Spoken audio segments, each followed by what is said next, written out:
Yeah, hello and welcome to today's People Club number 7. Very welcome also to our speakers already. We will wait some more minutes to give some more people the chance to join at this wonderful sunny day. So I will be right back in some minutes to start off the session. Thank you for being in time here.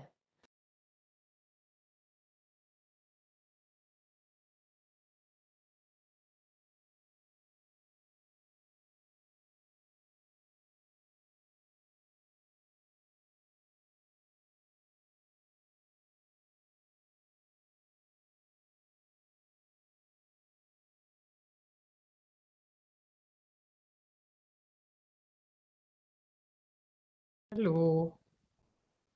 Hi, Martina. Hallo, grüß Nice to see you. Nice to see you as I well. just said we will wait some more minutes to give more people a chance to join, and then we will start off around 5 minutes past.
Yeah, so very welcome to our Talent Gardens People Club number 7 on the topic of how to get back to business bravery after COVID-19.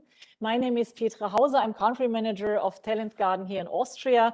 For those of you, because we are also live streaming this event, who do not know Talent Garden yet, Talent Garden is one of Europe's biggest innovation ecosystems. We consist of 18 campuses, co-working campuses, actually in 17 cities in 8 countries in Europe.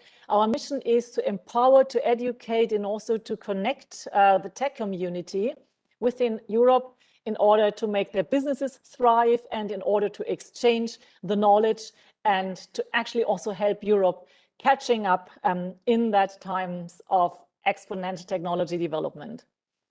Yeah, we are actually doing this kind of session, this people club together with people leaders, with HR managers, because we find that sometimes we do not spend enough time on reflecting on topics that are not so much pragmatically business related, however, that are very, very important to also have in mind in order to succeed in times like these. And this is also why we came up with that topic of business bravery. We see it ourselves every day when working with corporates that there is a kind of mounting performance pressure that is there because people have that fear of losing their job because it might be automated or taken by a robot, or that they simply cannot catch up with all those, needed skills that these times demand. This is the one thing. The other thing that we see is that currently we actually always handle exceptions. It is so much away from the standard operating procedures that we need a kind of new skill or capability, I would better name it. And this is adversity, dealing with adverse circumstances.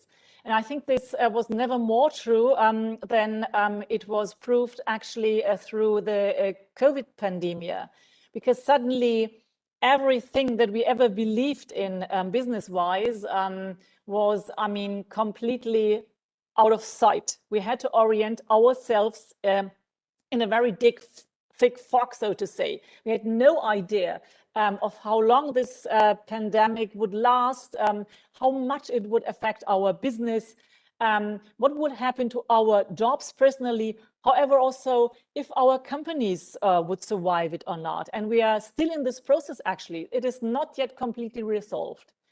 On the other hand, it is also like our duty in a way in terms of self-leadership to ease the amygdala that makes us run away or bury the head in the sand, and to again seize the opportunities that are also there in our exponential world.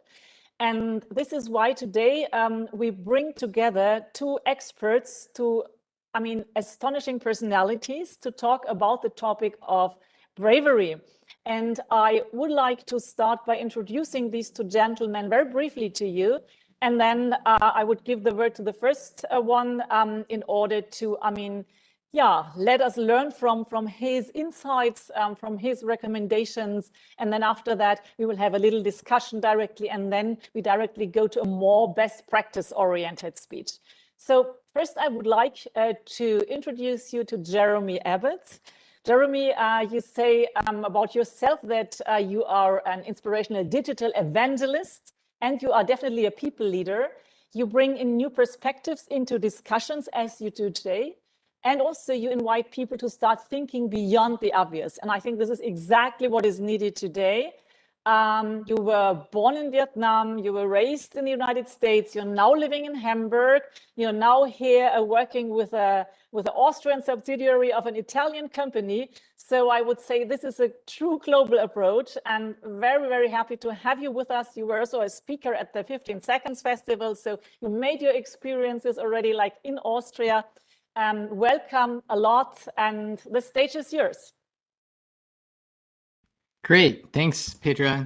I'm excited to be here and talk about bravery, because I think today it is a word that is, it's associated with a lot of things, but I think a lot of times we think brave is only for the brave and not for the meek. But I think as the COVID has shown, being brave is something we all can be. And I think that's something we all have to be, especially if you work in an organization today. So some of this, Petra, you might have seen some of these slides, because I like to pontificate a little bit and go deeper in some of the details, but I'll just get started right now. So bravery. I want to start on a very somber note first. So something that is maybe a little bit of a downer, but I hope it will become a liberating reflection later on. You'll have to judge yourself, but a little bit of a reality check. Let's see, here we go. So productivity overall globally has been declining over the last 20 years everywhere.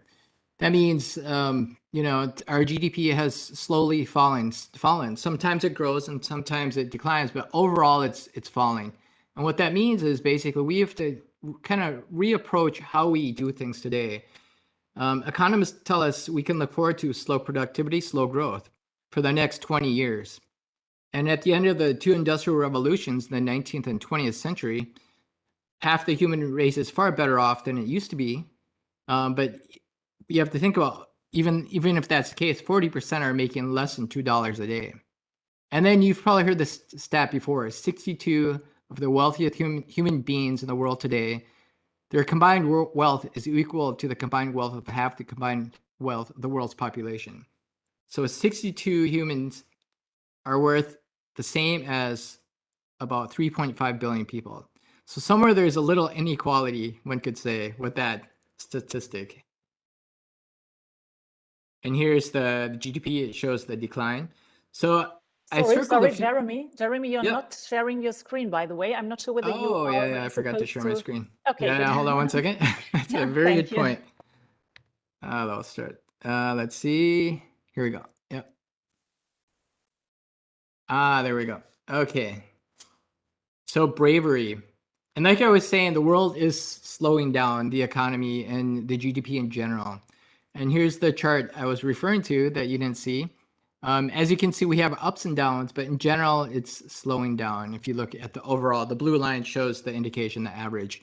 And I just want to highlight a few dates that you can see on the chart. So 1998, 2001, 2009, and then 2019. And these are some big dates that are happening, some big things that happen in the economy globally. So some of you might recognize these images, some of you not, but we all lived through them since we are a global economy.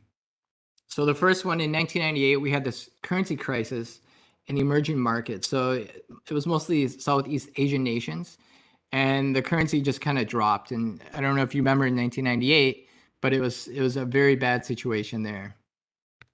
Something more relevant, I was living in New York at the time, was 2001, the dot-com crash. You might remember living in New York, I saw lots of ads for pets.com and things like that. And I know the startups were funded for really crazy ideas that didn't really have any business relevance, but it just seemed like, wow, that's crazy. And it was a little crazy because in the end it crashed. And quite literally, in 2001 and 9/11, I was living in New York still at the time, and the trade towers got destroyed by two hijackers, two terrorists. And that also had a huge impact, if you can remember, a huge impact on the world economy. And then in 2009, down below, we had the subprime crash and the global financial crisis. That was also huge. That, I think it was at this time that Morgan Stanley actually went out of business. And then lastly, something that we can all relate to from 2 years ago, almost now, 2019, is COVID and the whole shock that brought to us. And what's interesting is it's not so much, I'm interested in how these things happen, but I'm also more interested in how companies survive these, or how do companies that actually thrive in these times, how do they do and how do they do it? And there are a good number of companies that are actually done in these downturns. So you might recognize some of them. The first one you don't recognize because that's one I'm working on. It's called Hello World. And I actually started that because in the end of 2019, I did five hackathons. And back then, hackathons were mostly online, so you could do a lot of them if you had the willpower. But through one of them, and the teams I worked on, we won 4. We came in the top 10 in 4 of them. And one of them is actually a business I'm working on right now. But what are some bigger companies? So Google was founded in 1998, and that was founded in a downturn. And everyone knows Google now. Obviously, they're probably one of the most, they're definitely one of the top 3 or top 10 most valuable companies based on market capitalization. Also MailChimp. So I guess a lot of you know MailChimp if you do any newsletter. They were also founded in a downturn, in a recession. And also Airbnb, they had a really hard time actually working and trying to pitch their idea and trying to get investors on board. But now they're public and they're doing quite well. And I've used them quite often and I just love their experience. So the point here is, I think a downturn, obviously for those that don't have the privilege, it's a very bad situation. But if you have the privilege and you have the opportunity, it's a great time to start something new. And I think that's something we can all learn from, is you have to see it as more of a challenge and less and an opportunity, and less as a oh no, I can't do anything. I have to wait until it gets better.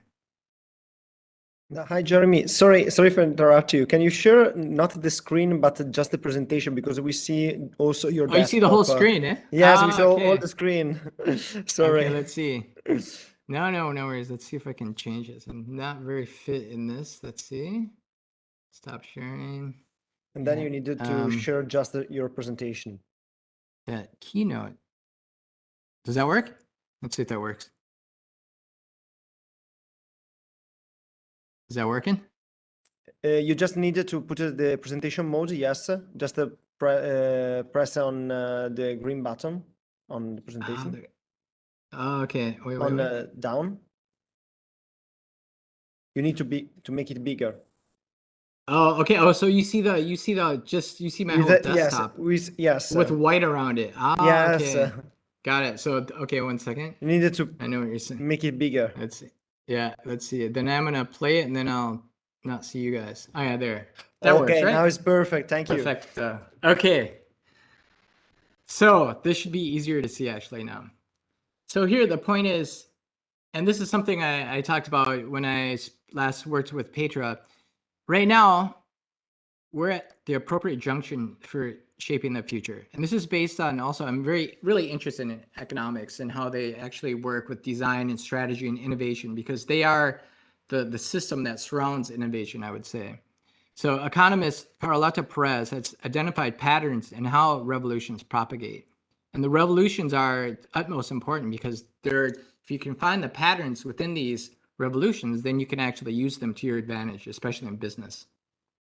And what she has identified is basically, historically speaking, experience shows us that we are at the appropriate juncture for shaping this future.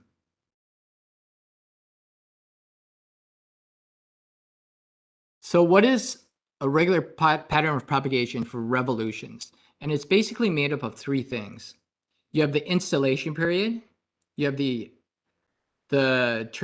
installation period is the eruption and the bubble of prosperity. So some new technology comes along, and then you have entrepreneurs or early adopters using it, and they're creating things, and they become pretty wealthy in the end. And then you have some turning point, which is typically a recession. That means, everyone knows what a recession is. So something happens, the bubble bursts, and it kind of collapses. The whole economy collapses. Then afterwards, you have this deployment period, and that's the golden age. This golden age of prosperity, this golden age of maturity of the technology that was actually started during the installation period. And this three-part pattern, this propagation, can be seen in almost every revolution. So I won't go through all of them. I'll just show them very briefly. But what are the 5 technological revolutions that happened? You have the industrial age, you have the steam age, you have the age of steel, then you have a Model T, the factory workers, and then you have the ICT. And what each of these revolutions brings is also new ways of working with one another. So the industrial age brought about factory systems. The age of steam, subcontracting. Age of steel, Taylorism. Age of oil, Fordism. And then the age of information technology is this gig economy. At least that's where it's happening right now. What's interesting for companies right now is a lot of the companies I've worked with and consulted on, and a lot of companies that I see, they're still based on this age of steam as far as their ways of working. The age of steam also brought about the Gantt chart. So if any of you have worked on Gantt charts or this waterfall process that a lot of us work on, doing anything, that came from the age of steam and this idea of subcontracting. Also the hierarchy system, that was also based on this age of steam. So like I said, you have an installation period, you have a turning point, and you have a deployment period. And here are a few characteristics. It's almost like the yin and yang of revolutions. So in the beginning, you have creative destruction, and then in the deployment period, you have creative construction. Beginning, exploration of new markets, and then later the consolidation and expansion of markets.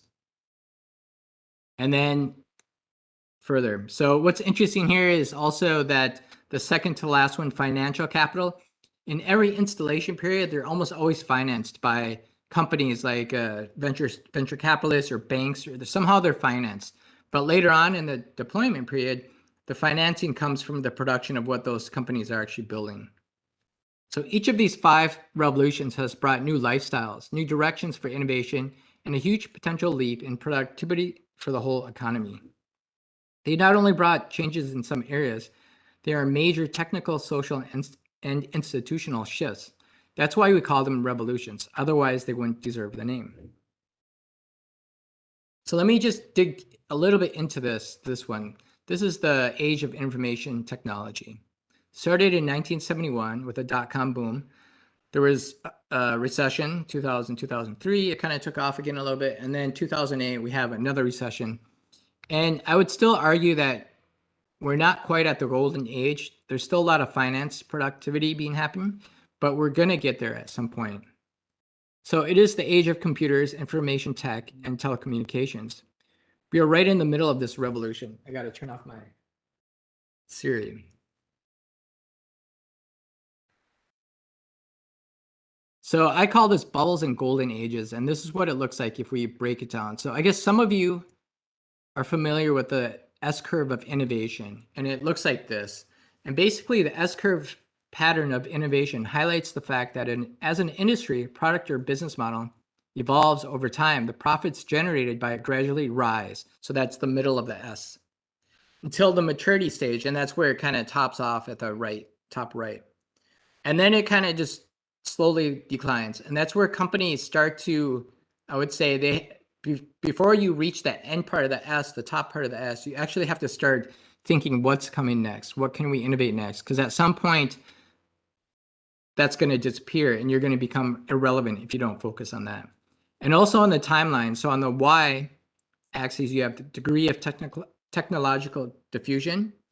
And on the X axis, you have time. So if I was to break this down in the infotech age, you also have creative destruction and creative production. So in this particular case, we have the age of oil and mass production. That's coming towards an end, I would argue. And the age of infotech is coming up, and that's the S curve. And then we have a turning point, which I would argue we're in now. And then later on, you have some next great search. That's the right one. So this idea of creative destruction, that can best be seen by companies like Google, Apple, Facebook, or Amazon. If you think of just those 4 companies and how much they have, I would say, destroyed, if we talk about destruction, you think about Google and what they've done for the newspaper industry, or in this case, how they've affected the newspaper industry.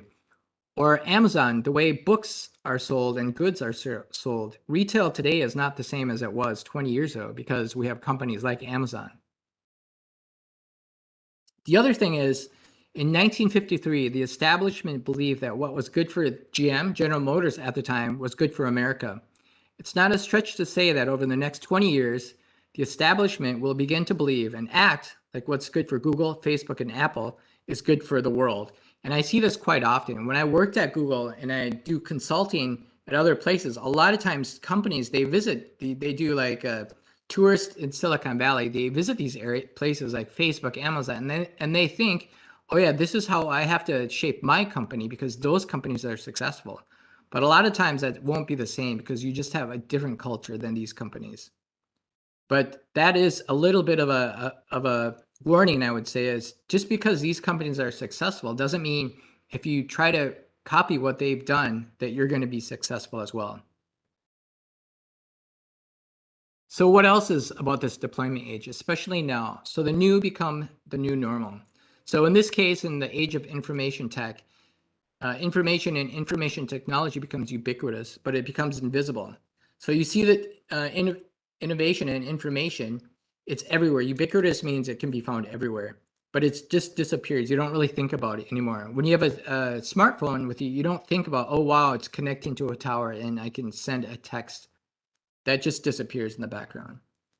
Another thing is innovation itself becomes pervasive. That means it's also everywhere, but it becomes smaller. So when we think about innovation, I think a lot of times people think, oh yeah, it's going to be this huge thing that everybody, there's like big bang idea. But in the end, innovation is really about small things as well. Those little small things that you don't really think about, but they're quite innovative.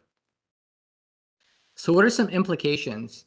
So ICT is no longer a feature, it's a requirement. That means almost every company, if you're not part of this game, then you're not going to be part of the future. So somehow it has to be built into what you're doing. And you see this with COVID especially. I think the companies that were not prepared and the companies that are suffering, they were not prepared for digital, and they kind of just pushed it away.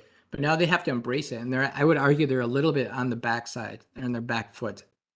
So savviness of use becomes an expectation. That means you have to be able to know these tools and these things. You have to try these things out. And it's expected of consumers as well. And then UX is paramount. I think today when everything's digital, or everything is becoming digital, and even when it's not digital, if you have some kind of experience, people expect a good experience because they're used to having a good experience on their phone with the iPhone or whatever it might be. So they think, okay, if I have a good experience here or an experience, then it has to translate in the real world. And a lot of times companies forget that as well. So what does this mean? An interesting thing about the technological systems is that they are not just a bunch of technologies in the same place at the same time. They are systems. They're tied together. Their further development is linked together. So every time something is developed, since they're a network, they're developed together as one. When some of the technologies in a linked system progress faster than others, the laggards become the limiting factor in the system. And that's important because the system will develop and it will progress. But if something's holding it back, then the whole system has to wait for this to some degree. They have to focus on this thing to actually develop further. Thomas Hughes called these the reverse salient, with all that implies. The system cannot progress until the reverse salient is cured. So economic resources are directed to its improvement. The invisible hand detects what is holding progress back and redirects resources to cure it. So the system evolves faster than its individual technologies would. So if you see a reverse salient, you have found a problem whose solution is far more valuable than it may first seem. So if you think about, what am I talking about? What is a reverse salient? Today, I think the best example of that is the battery technology. Basically, it's a reverse salient based on today's technology. Because if you think about it, what if we had batteries that lasted 10 times longer than they do today? That would be a game changer for not just for smartphones, but also for cars and everything. And that's why the battery itself, it's somewhat of a laggard. It's this idea of reverse salient. But you can also apply this to people and organizations. So if an organization is seen as a system and everybody is moving forward, but you have a few people that are laggards that are just refusing to change, then everybody has to focus and accommodate those people so the whole company or the whole organization can move forward. And the point here is you have to get everyone on board to make things happen. Otherwise, it makes the organization a lot harder to progress. So what's that mean exactly? For me, it's really about this. We're moving into an economy where we'll be requiring people to behave more and more as entrepreneurs. And I think that's really key. I think today companies have to understand that things are inherently done differently. And I think for big companies, it's a really huge challenge. How do you get people that are so used to just waiting for things to happen to become more like entrepreneurs, to take risks, to try things out? That is the hardest part, I think, when it comes to transformation of companies and innovation, is how do you get the organization, the culture to change? Because if the culture doesn't change and just the CEO, the C-level wants to change, then nothing's going to happen. So another example is today you wouldn't build a bureaucratic pyramid now if you were to build an organization. You wouldn't build it like in the age of steam. You'd build a platform, a network, because it's a different way to do things and it's more efficient. So what that means for me is it's time to move outside your comfort zone. And here in Europe, at least in Germany and in Austria as well, I think our comfort zones are really big. You know, we have a considerable amount of vacation time. Nobody is extremely poor like in the US. We pay high taxes. So, the healthcare is quite good. And education is subsidized. And that means it's not that easy to move outside your comfort zone if you're living in where I am, or in a situation where you might be. You have to make you have to actively think about, how can I do something a little different? How can I try something new? And that's what when I used to teach, at a place called Miami Ad School. That's what I also tried to impress upon my students. It's no longer about just saying, okay, I'm going to plan something and then do it and everybody's going to love it.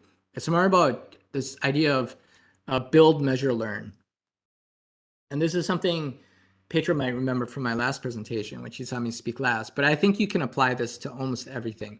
No matter if you're doing product design, if you're doing planning, or if you're doing strategy, you still need a strategy, but when it comes to doing things, you still have to have an idea. You still have to prototype it or come up with test the hypotheses, and then you still need feedback. And this continual loop is super important in almost everything we do today. No matter if it's an event, a product, or even, I would say, a marketing campaign, you have this loop. So I call this build, measure, learn, and this is best seen in product design as well, where I'm quite active. So this cycle says it is best to build fast and measure, analyze each iteration of whatever you're building. It's better to change whatever you're building and pivot many times and upgrade the product or the service or the business itself, instead of hiding it from everybody and building it for yourself, not the customers. Because in the end, it's really about the customers. You do this circle so many times as you get product market fit. That's what we call in the startup world is when your product fits within the market, which means you will solve the real problem of users and you will know who they are in the end. And this learn aspect is something that's extremely important. So learning is something I think has to do with also with self-reflection. And I think in a lot of large companies, there's no time for self-reflection because the culture doesn't allow for self-reflection. But for me, learning is, some people say fail fast. And as we know, personally, nobody likes to fail. Failing sucks. If you failed, you know how it feels. It just doesn't feel good. But if you can shift your mindset to this idea of learning instead of failing, then that is also something that helps you when you're trying to innovate. You're trying to be brave. So a learning is defined as this. A validated / key learning is an embodied or observed experience that materially changes your path forward. Without learning, without that feedback, you don't have anything to actually base what you're building upon. You're just making something based on a hypothesis, based on an idea. And you need the learning to actually iterate it for best product market fit. So here's another example before COVID that I worked with.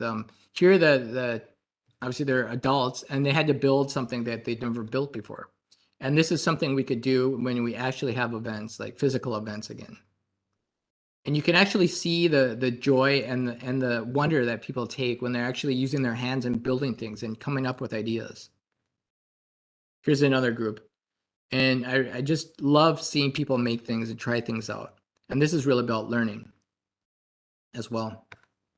So here's that student group from Miami Ad School again. And here this was a 1 day, I actually taught, I think for 1 semester, but this is just a quick and dirty 1 day prototype thing I had them build. And it's based on this. This is what they built.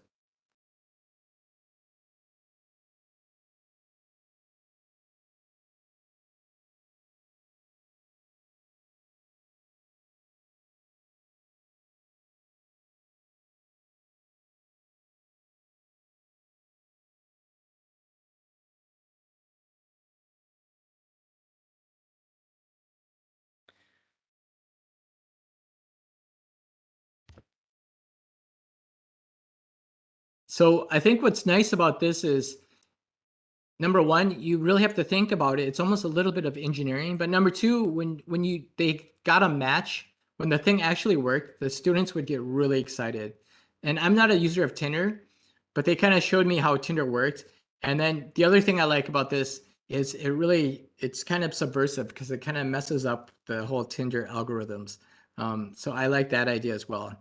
The original was done by an artist called Tully Arnault, but it's fun actually building these things with a group of people because it really embodies this idea of build, measure, learn, of trying, of failing fast or learning quickly. And then the idea of I can do things. So another person, you might have heard of her, Catalin Carico. She's a Hungarian biochemist. She actually lives in the US and she started to work with mRNA as early as 1989. and she's I guess she works at BioNTech now, Pfizer-BioNTech, or in Germany they say BioNTech, and she's the one that actually started this mRNA that's based on the vaccine that the vaccine is based on. And the point here is, I think you have to try things out, even if it takes a long time. So she started working on this in 1989, and since COVID, the vaccine kind of took off, the mRNA is really going to take off as well. So what does that mean for bravery? Basically, it means, for me, 4 things. It's really about tolerance for failure. It's a willingness to experiment. It's the freedom to speak up. And lastly, collaboration across departments. And that's super important for those of you that work in companies, because the only way to really be innovative is work with a diverse group amount of people. And I think working in silos, it's hard because you have that same, you're kind of in this bubble, bubble. But when you work across departments, then you move out of your bubble. You move out of your comfort zone. So what if, and these are the big questions I think that could happen today. What if we had power without grids? What if we had sanitation without sewers? What if we had meat without animals? What if we had mobility without autos, food without soil, or buildings without construction? And those are some big ideas, but I think those are kind of the ideas that I'm interested in working on in the future. Because what it really means is, to be a genius, you have to risk being a fool. And like the biochemist from Hungary that started working on the mRNA, everyone said, this thing will never work. It's not going to happen. But now it is the thing that actually made it so we can be vaccinated for COVID. So you have to, you might not set out to be a genius, but you do have to risk being a little bit of a fool if you want to get to where you're going. And you have to believe in yourself.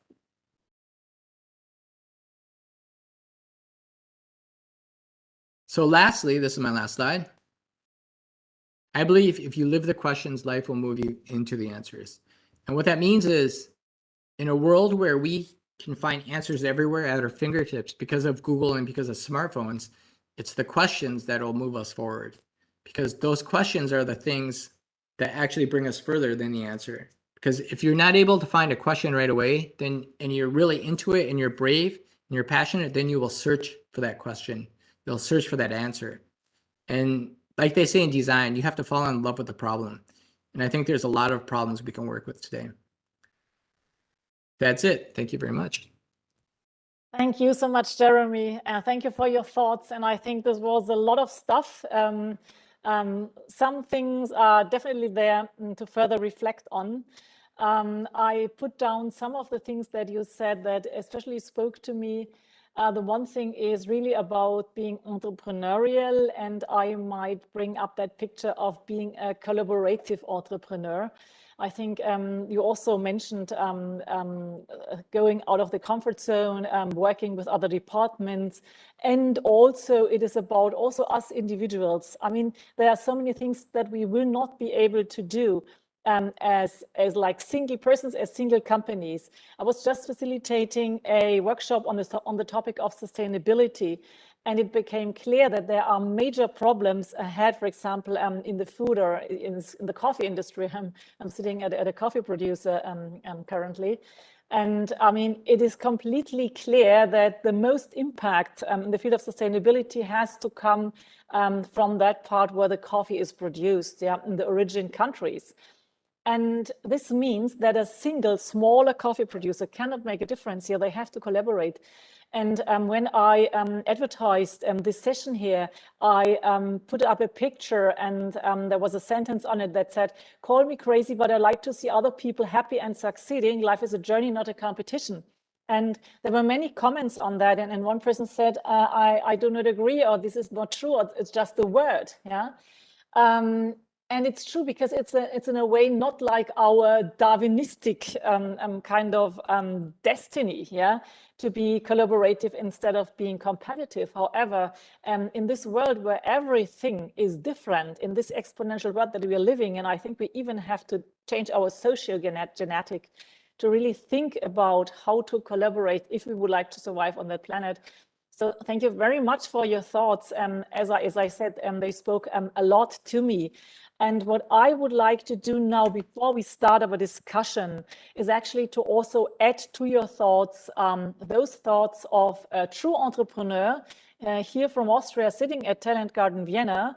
And I think having then both pictures, your very broad view together with a very down-to-earth view of an entrepreneur who's really like achieving great things here on the ground in Vienna, in Austria, and also globally, yeah, because he's also thinking exponentially, gives us the full scope to then enter into the discussion. And by saying that, I'm very happy to introduce to you our second speaker, AHMETOVIC. Sead, you say about yourself that you are connecting corporates with the brightest IT talents and developers in Europe, and maybe now even globally, let's see. You are the CEO and the co-founder of VR Developers, Europe's leading platform connecting corporates with tech talent. And you're also the host of the world's largest Congress for Developers to happen in a few days. Very welcome. We are glad to have you with us. Thank you, Petra. Thanks for the nice introduction. So setting the bar quite high. Let me see if I can share my screen. I've prepared a couple of slides. I don't have such nice images as Jeremy, but I hope that I can catch Now you are up. presenter, so you can share your screen. Perfect.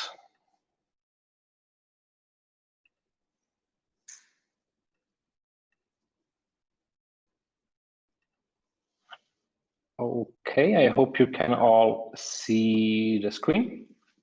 Perfectly. Yeah, perfect. So yeah, as Petra said, like I'm going to talk about how to get back to business bravery. Basically, I want to share how we at Real Developers dealt with the pandemic and what lessons we have learned. And maybe there will also be 1 or 2 points that may be helpful for yourself as well. Thanks again, Petra, for inviting us. Thanks also for letting us be a part of the Talent Garden community. We really enjoy it here. I will start with a short introduction about myself. So that's me. I'm Sead. I'm the CEO and co-founder of Real Developers. I have been born in Bosnia and Herzegovina. I grew up in Austria. I have a software development background, actually. I like chess very much, so I'm a big chess fan. And I am a husband and a cat father. And what you see on the right side is a picture of me before the pandemic. So you see I had still a bit more hair back then. And now it's a bit different, but yeah, let's see. That's Gary. Gary is named after Garry Kasparov, who is a world chess champion, a former, multiple one. It's a great grandmaster. And that's Taco, and Taco is named actually after a taco. And coming back to the topic, I want also to introduce you a bit to Real Developers. So what we actually do is we are trying to connect tech talent and corporates together. We have been founded in 2017. We have around 40 employees. We are based in Vienna. We have an office in Berlin, in Sarajevo, and we have remote people working from Tel Aviv, London, and some other cities. And we have basically 2 products. One product is an IT job platform where people can basically look up jobs across Europe for software developers, DevOps engineers, IT specialists, and so on and so on. And the second thing that we do, and maybe we are a bit more known for that one, is we do events. And one of the events is the Real Developers World Congress, which grew quite fast. So we are having there around 10,000 people at the in-person events. And you might already maybe see what's the problem with the pandemic and what the challenge for us has been. Like in the past, I have often been asked by friends like, hey, how is your business doing? How is the HR market for the job platform? And isn't it risky to do events because something could happen? And what would happen if you would need to cancel an event? And to be honest, I didn't see this risk really being realistic, because I thought, okay, it's an in-person, it's an indoor event, so you are not reliant on the weather conditions. You have a professional audience, professional partners. It's not, you know, a rock concert, so also the safety is quite in place always. And so my answer often was that like only an apocalypse could stop us. So the thing is, what then happened is actually last year, the apocalypse. So in February, March, that was the time when the outbreak came to Europe. I mean, before we already knew that there is something like COVID-19, but nobody had a clue, and nobody had a clue about how big this is going to be. Just a second. Bitte. So nobody had a clue about what is it going to be look like. We were in a situation where we basically had two business units and two products that were highly affected by the pandemic. So first of all, what do companies do when there is a pandemic? They stop hiring. So you have a hiring freeze. So our recruiting service basically was not, highly demanded anymore. Companies wouldn't post job ads on our job board. And for the events, as you know, events have been restricted, and you are not able to do something in the event business. So that was quite a tough time for us, and I think it's two perfect examples why it's interesting to talk a bit about these topics, how we handled that. And going basically back to the title of the session, I have to say that first we need to kind of define what does it mean for a business to recover from COVID, or what does it mean to get back to business bravery. So first of all, I think the pandemic is still not over, right? So we are still within the pandemic, and still a lot of industries are affected. The event industry is still affected by it quite heavily. Secondly, the pandemic is not something where, it's not an accident with a car. It's not an injury. It's not something where you get hit by something and then you start to recover. It's from a business perspective, it's more a long-lasting situation with no concrete starting point and no concrete end point. So you basically don't know what is happening. Situation is changing from day to day, from week to week. Nobody has a plan. Nobody has ever been before in that situation. So it's even quite hard to say at what point have you been recovered, or when do you start recovering. So that's why I would say, like, as soon as you realize in what situation you are, you kind of need to start doing some actions to keep your business alive. And that's why I say it's not about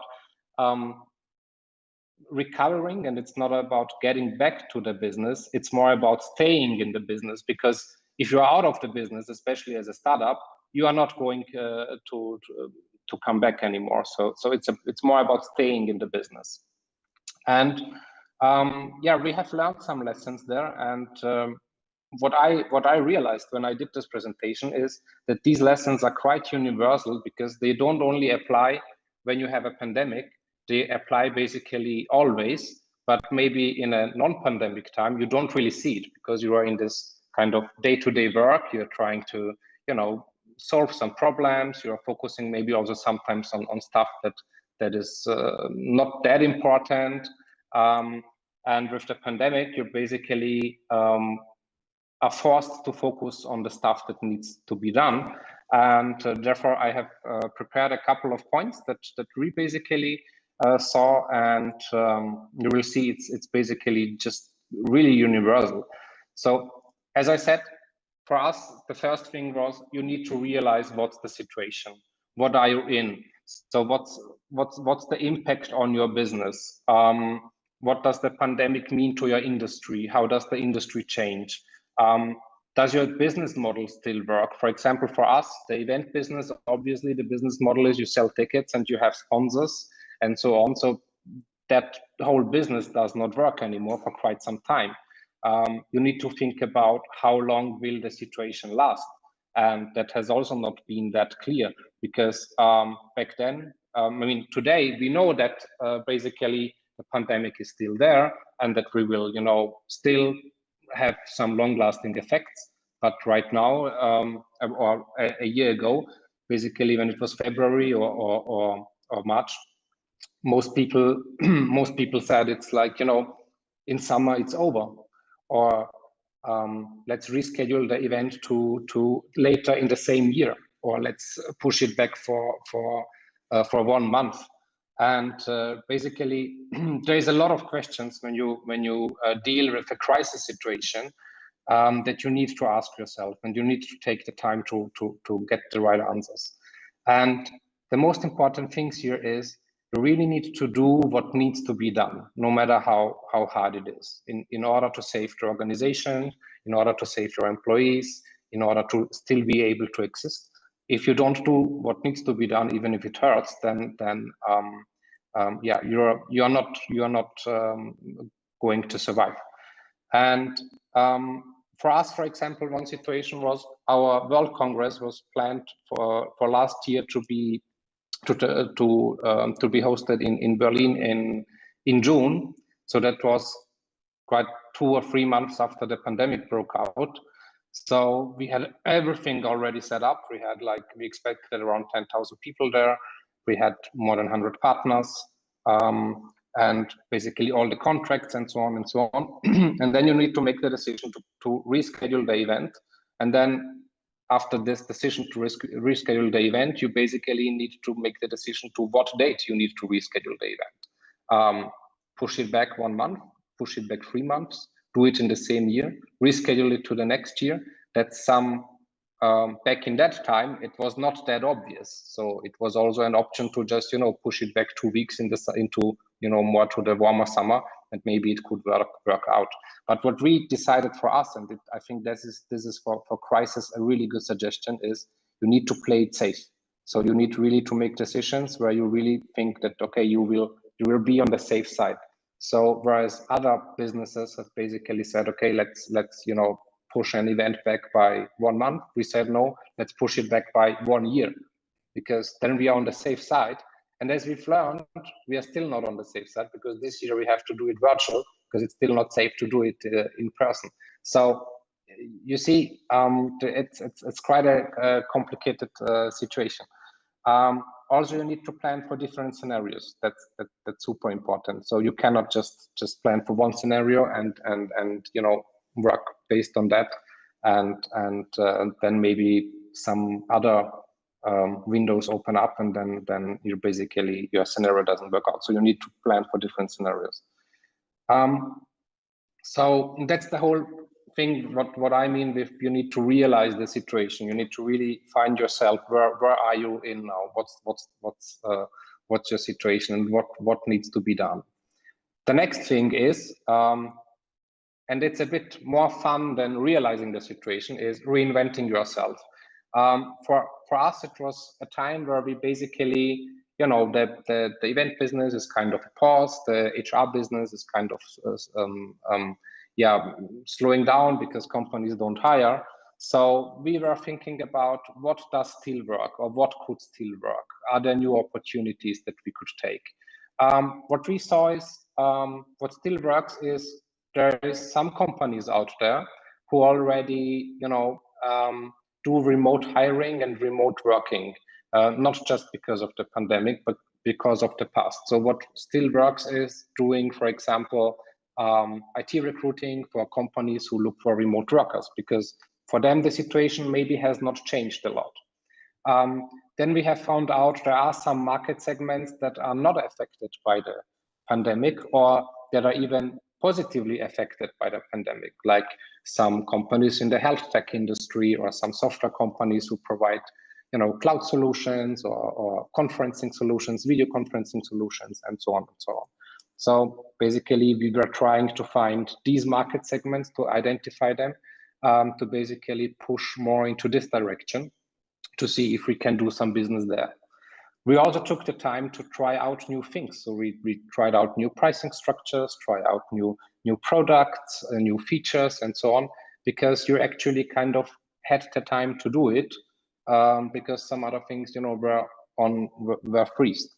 And we also, because we knew that our existing clients, or most of our existing clients, have been also in tough situations, we invested in strategic and long-term approaches. So we were basically planning ahead. So what happens after the pandemic? Don't stop using our service. We will give it to you maybe for a free trial period, or let's work together. Let's basically make some other sort of deals just to stay engaged with the customer, stay engaged with the partners, to work maybe together on solutions that could work for both sides. So it's basically a time where you really do a lot of experiments and you try things out. And 99% of the work that you do in this phase is basically, for the paper trash, because it either is just an experiment, or it doesn't work out, or you have some better idea. But it's kind of a very long workshop that you do with inside the company, and it's really interesting because you open up your eyes and see some things that you maybe did already wrong in the pre-pandemic time, and that's a quite interesting learning. One of the most important things is your employees, your team. You need to get them on board because they are the most important part of your organization, especially in the crisis time. And if you go through rough waters, then you definitely want to have them on board, and it will pay off because you will get useful input, you will have useful ideas, you will base your decisions on input from people who are basically also doing some kind of the groundwork and who are in contact with the clients, who are dealing with customer success, who are dealing with the community. So what you need to do to get them on board is obviously when you have a crisis, you need to communicate transparently. And as I said, that a lot of these things are kind of obvious and universal, because you should always communicate transparently with your team, right?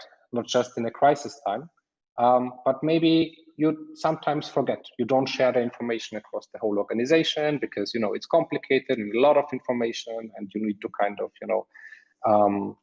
put the information together for everyone.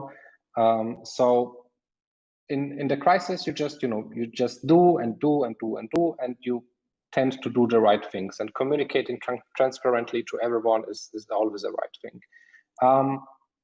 Discuss the plans for the future with your team. So if you're planning to change, like the product, the business model, the vision, the mission statement, whatever, discuss it with the team, share it with the team, get some feedback, and also provide an outlook, because, the first thing in every company when you are in a crisis is, will I have a secure job over the next couple of months?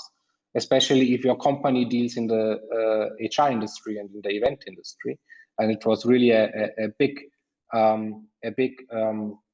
effort for us, but also a big wish to keep the team together. And we have not let go anyone, because we tried to kind of find solutions together with everyone, like how can we get back faster to the business with introducing new products, with trying out other things. That situation basically helped us to grow together. So we have now a better atmosphere in the company than ever before, because this tough situation and this working together with everyone has just really created a big bonding across the whole organization. And it's something that basically will hopefully also be long lasting after the pandemic, if there is an after the pandemic. The next thing, what we identified is building relationships is always important. We know that also when there is no crisis, but especially in the crisis, it's important to build relationships, because you need to stay on the map. You cannot meet in person with your clients. You cannot do events. You cannot attend events. You cannot do a lot of things that you would usually do without all of these restrictions. But for us, for example, it meant we cannot have our community unengaged for a long time, because they will forget us. We live from our community. We live from the emotions that the developers have at our events. We live from the content that we produce for for the community and for the developers and so on. And so for us, it was super important that we kind of find an idea how to stay engaged with our developer community. And we ended up with the idea, okay, let's do every 2 weeks a virtual event for free, just like that. And if we find a sponsor for that, then we find a sponsor and can finance this also. But what we did is we did, I think, around 40 or 45 virtual events, and we had 50,000 participants from all over the world in the last 12 months, just for these virtual events. And it kind of helped us, and it helps us still today, because we basically really increased our brand awareness and recognition among the developers in Europe and in the whole world, actually. And without the pandemic, we would maybe we would never do this, because it was never an option, to be honest, to do virtual events. Nobody thought about that. There was this option, but everyone was like, yeah, why should you do virtual events? Now you're forced to, and you see, okay, it kind of works, and that's quite interesting. Also, one super important thing is, I mean, even in normal times, you talk with your competitors, you meet them at the events, you kind of, you know, talk with them on the phone from time to time. But in the crisis, and that was interesting, you know, you just take up the phone and call one of the competitors and exchange thoughts with him. Okay, what are you doing? What are we doing? What can we do? Can we do something together? Can we, you know, copy something from each other? Let's survive this together and then later be competitors again. And that's interesting, because you see basically that your competitors can also be your best friends. And maybe they also can be your best friends, not only in pandemic times, but also before and after, if there is an after, like I said. So that's really an important thing, like build relationships, stay engaged with the community, stay engaged with the partners. If you have long-lasting partners who are not able to work with you operationally because they are affected themselves by the pandemic, then discuss long-term possibilities with them. Like maybe you can help them without charging them, and it will pay off on the long term. So it's also like kind of, as you see, a lot of experimenting and a lot of trying out. The next thing, and basically that's the most important thing, and I saw this also in the presentation of Jeremy, and it's just so true, and it's true for basically everything. Take the situation as a chance and not as a crisis. It doesn't make sense to feel bad about the pandemic or about the crisis. It doesn't make sense to complain. It only makes sense to really work hard, to try things out, to try to reinvent yourself and find some solutions for the situations, because that's the only thing that how you can survive. You will not survive if you know, like just complain about the situation. And for us, it has been like, of course, like 18 months or whatever, 16 months, 18 months, really tough months for the whole organization. But I have to say that we are doing better than ever before in all aspects, like not only the business aspect, but also like as a team. We grew together. We even restructured our company. We took the time because, you know, in the pandemic, there have been some periods of time, especially in the beginning when everything was kind of freezed and you could have like some free spare time, whatever. We took the time to restructure. We don't have departments anymore. We have kind of 3 labs. We have a innovation lab, which is building the product and thinking about innovative solutions for basically our vision and mission. Vision and mission. We have a customer excellence lab, which is dealing with everything B2B sided, with giving the best service to our partners. And we have a developer relations lab, which is basically dealing with the developer community aspects and developer marketing, and that's it. We don't have other departments. We have a very flat hierarchy. And basically what we have learned, or what for me has meant, or what for me has proven successful, is you really need to walk the talk. And that's maybe in the pre-pandemic time or in normal times, you see often, you know, like a lot of tips, a lot of suggestions. you explain how things would be, but you yourself do it maybe in a different way, and you always have a reason for that. But you really don't always focus on how it should be and how you should do it, and you don't implement basically your own strategies or your own thoughts. But in the crisis, you are forced to basically, you need to do what needs to be done, and that's maybe just the slogan that we should write something somewhere like very big on the wall. Walk the talk. That's maybe the best tip. And the last pro tip is be prepared for the next time when there is an apocalypse. So that was it from my side. Thank you very much. I hope you could take some insights. Thank you so much, Seat. This was like really, really interesting, and I could take some of your things, and I also had associations, especially with the thing that you took your time to rethink different things like processes, like structures. This reminded me of a team exercise that we had to do once, and this was circling 3 horses as a team of 7 people. And the idea was on a long leash, yeah, in one circle. This was like the task, and 3 of us 7s got the leash of 3 different horses. We had no idea how horses walk. They had different speeds of walking, yeah. And the idea was to very regularly circling them, and this just did not work at all, yeah. Until we really stopped. We really stopped the whole process. We sat together, we reflected, we came up with different trials, and then in the end it went well. However, it only went well after we stopped and really rethought all the things that we did so far in a wrong way.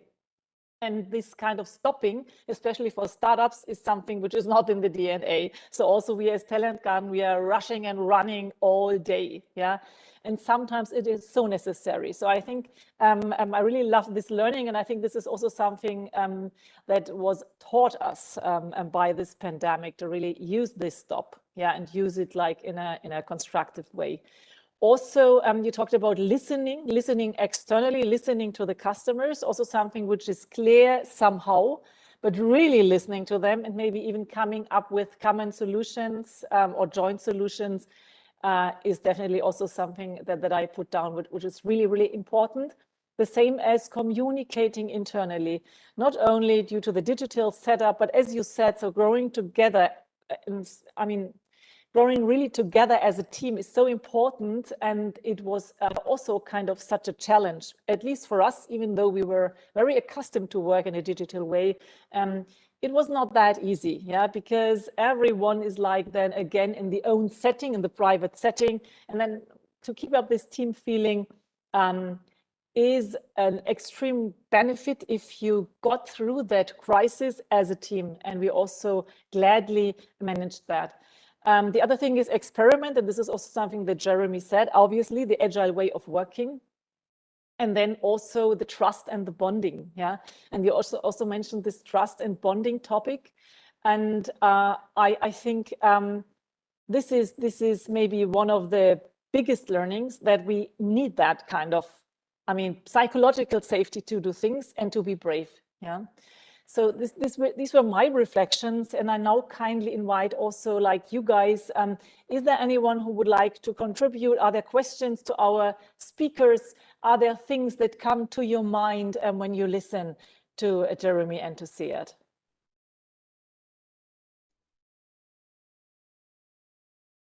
Tell us about your experiences. I mean, you're coming from corporates. I'm assuming the situation there was not that easy either. At least this is an experience that we do here at Talent Garden, working with many corporates. So is bravery a topic? Is it more asked to be an entrepreneur also internally in your companies? What would you say? Any comment? Come on, guys, otherwise I will call somebody else. Stefan, tell us about your experience. How was that? I mean, you were still with a big corporate when the pandemic started, right? Yes, hello to all. I worked at Novomatic, so in the gambling industry, and what we had, as well as other companies, we had this short-time work, of course, because a lot of casinos are closed during the pandemic, and so we had half a year short-time work, then 3 months normal time, then 100 people get fired because of a cost-cutting program, and now as well short-time work. So really tough times. A lot of corporates did this use this pandemic for a cost-cutting program. So really tough times. And now, well, let's see what will happen. The casinos are now still open, and well, let's see. Hopefully, the next pandemic will not come so soon. And yeah, all the best for the company, because I am as well gone. So my department got closed, and my department doesn't exist anymore. So I'm also away from this company, and yeah, tough times, but yeah. And now I try starting my own business. I wanna do event streaming for VR headsets, and very new business for me, but I like the idea, and yeah, till now I'm doing quite well. And let's see, I now want to get into an incubator program and try out if it will work and how the customer will like it. But the VR scene is getting more and more bigger, and people like watching things with VR glasses because of the real life feeling. And yeah. Okay. Thank you very much for sharing, Stefan. And I think, I mean, getting back to bravery, like in your aspect, is definitely true, because I mean, you are becoming an entrepreneur now. And by the way, please stay connected to our Talent Garden ecosystem. Just yesterday, we had a visit of a city near company that is working with elderly people, also on the topic of VR, providing them with experiences so that they can, for example, travel to places where they physically are not able anymore. And they are always interested in working together with startups, with entrepreneurs. I'm very happy to connect you with them. So as I said, this is also something when it comes to collaboration, this is exactly also like in our mindset as Talent Garden. We have a big network. We get visits from like companies and also entrepreneurs every day, completely different ones. So stay connected, and I'm really happy to also, as I said, provide you the contact of this company I was talking about, because I think this is also something, bravery, yes, and we also need a network, to be able to build upon something. Yeah, this is again the collaboration aspect. Anything, Jeremy or Sead, you would like to add here? Yeah, I mean, I would say that basically it's like the last slide, like you know, taking the chance, taking it as a chance, and not as a you know, not as a crisis. I mean, I'm sorry for you that you lost your job, because that's for sure always a tough thing. But you know, when one door closes, the other one opens. We say in German, right? So maybe it's an once in a lifetime opportunity for you, and just you know, I hope that you will make the best out of it. Yes, thank you very much. I take it as an opportunity, of course. Yeah, thank you. Yeah, same from my side. I think it's it definitely sucks losing your job. There's no doubt, because you're so. I don't know how long you've been there, but it's whenever there's change, it takes a while to get used to. But I think the more often you do it, not that you want to get fired every year, that's not the goal, but the more often you can adapt to new situations, and that just means like let's say you have a co-working space that you go to. Instead of always taking the bus, you know, try walking, try biking. If you bike all the time, try a different way. It's just trying different things out. And that's what I meant also. you don't have to do the big things, you know, like failure does suck. No, and I would say being fired is not failure because that wasn't your fault, but I would say the companies that are doing well were more prepared for something like this. And it's funny because the other day my son was saying, "What is luck?" You know, and you know, maybe Stefan, you know, maybe in a couple of years the company you're starting has a valuation of X, and it's a lot more, you know, you're a lot happier than you were at your previous place. And someone say, "Oh yeah, that was bad luck," but then you could say, "Actually, it's good luck," because that's just the way things work out. And that was just the point. There is, I'm trying to tell him that luck for me is just being prepared, and timing, right? And you can't be prepared for everything, but I think you can create your habits and your behaviors so they're prepared for the unknown, put it that way. And I think in large organizations it's hard because that means you have to get a lot of people set up that way, and that's not easy. Yeah, I mean, what I can also share, like in the age of 50, I decided to leave my corporate career.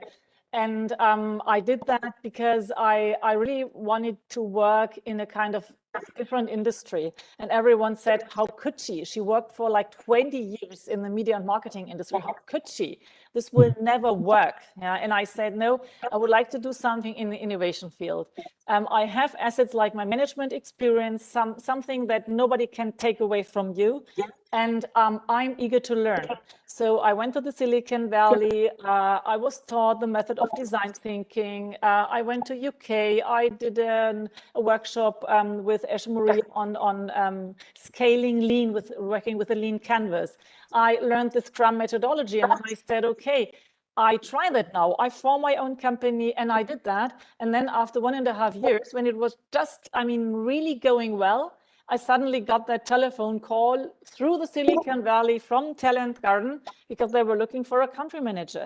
And I would have never been asked to do that job if I had stayed in my media agency. Never, ever, yeah, because they searched for someone who was able to understand and really practice the new ways of working, somebody with a completely different innovation mindset. So I see that, as you said, Sead, as a chance. Sometimes it comes to you, or also illnesses come to you, and then you make the best of it. Or you also go that step by yourself, like I did with the highest risk. Yeah.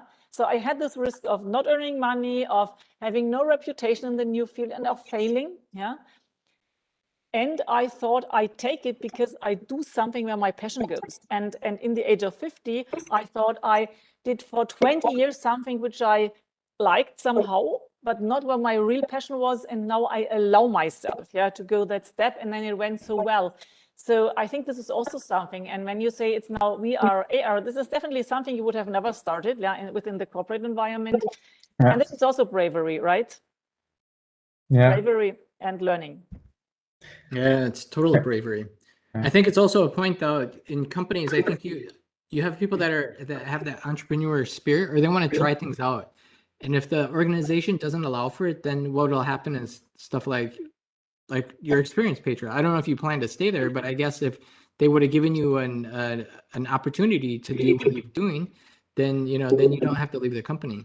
But a lot of times companies don't do that. You know, they want you to follow the path that's out there, and that is based on yesterday for a lot of big companies, right? So I think to your point, Stefan, and as Peter said, I think with some see it as bad luck, but I see it as opportunity, as Sead said, and you just have to make the most out of it. And all that stuff that all your experience, you can apply it.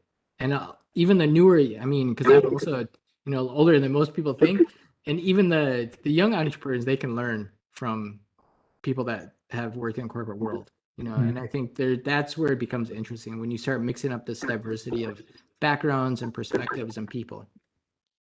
Okay, someone else who would like to share something. Thank you all for your words, your nice words, Peter, me, and Sead. I'm very looking forward, so in a positive way. Thank you very much. Yeah, and come visit us. Come visit us. There are more and more people now at Talent Garden now, so it's really becoming lively again on the campus. So Yeah, come and have a lunch together. Yeah, Petra I will do because I was on Friday and Saturday. I was in Talent Garden at the Startup Live program. Perfect. It's very, very nice. Next week I have my trial day at Talent Garden, so we will see us. Wonderful. Good to hear. Okay, someone else would like to share something like a personal experience or any thought with regard to the speeches that we heard. Is there anything else left as a topic?